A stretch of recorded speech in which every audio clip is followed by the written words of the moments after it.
Our syrup is boiling, our fruit is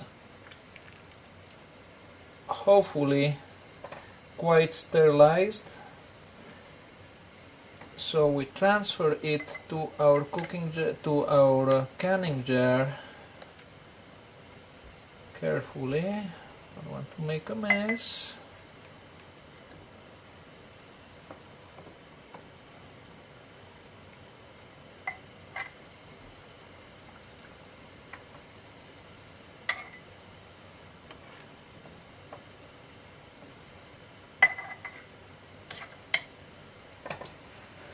And we pour enough syrup so that it will be covered. Be careful when you're working with syrup, it can burn badly.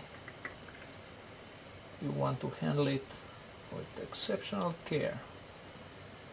And you want to fill it up to the very top of the canning jar so that you don't leave any air, or if you leave any air, there's very little of it.